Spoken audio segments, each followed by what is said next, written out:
Bună copii! Este timpul pentru somn, dar înainte să ne culcăm, o să citim împreună o poveste. O plăcintă de vis. Snorky își petrecea toată ziulica pe creanga unui copac. Acolo se bălângănea cu capul în jos și cugeta.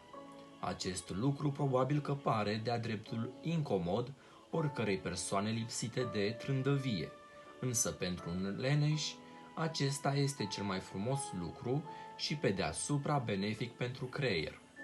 În acest fel, Snorky reușea să găsească răspunsuri la toate întrebările importante ale vieții și pentru că era interesant și distractiv, în jurul copacului începură să se adune o grămadă de mici animale.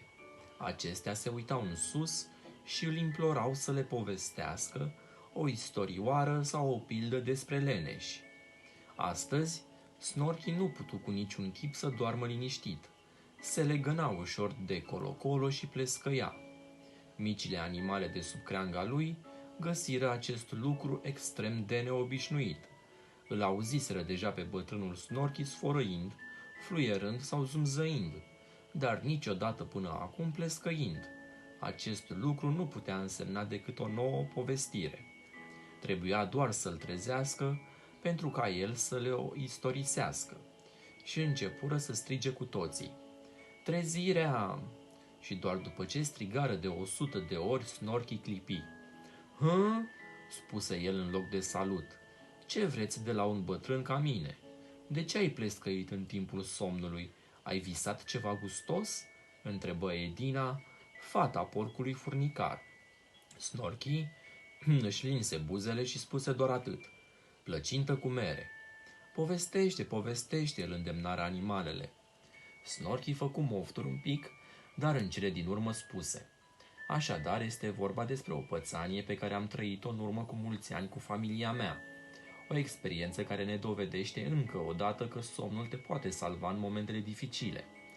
Snorky așteptă până când veverițele, porcușorii furnicari, oposumii și cameleonii se așezară confortabil pe pământ. Apoi începu să povestească.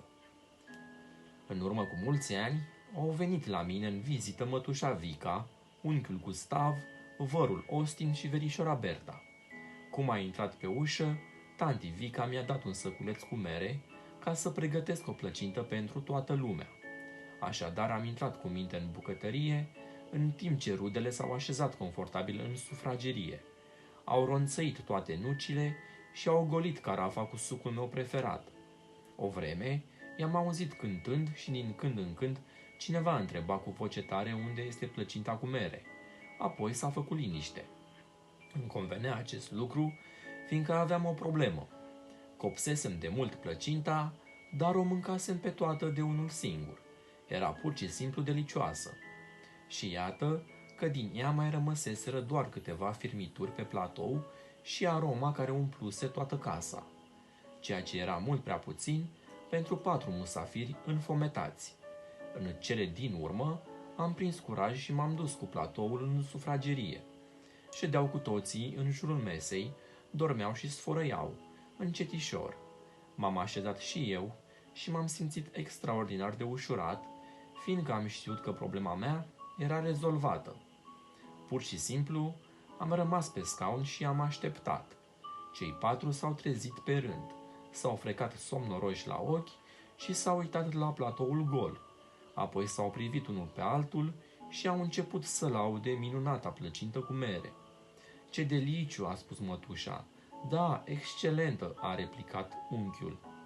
Vărul meu a luat pofticios ultimile firmituri de pe farfurie, iar verișoara Berta și-a șters cu eleganță boticul pe șervețel și a oftat: De mult nu am mai mâncat atât de multă plăcintă." Aroma minunată a plăcintei cu mere le oferise cele mai dulce vise și acum credeau cu toții că mâncaseră din delicioasa mea plăcintă, iar eu bineînțeles că nu i-am contrazis. "Să înțeleg că plăcinta mâncată în vis te poate face să te simți sătul?" întrebă un micuț cameleon. Snorky se gândi puțin.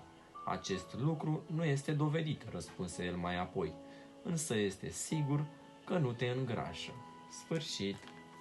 Noapte bună, copii!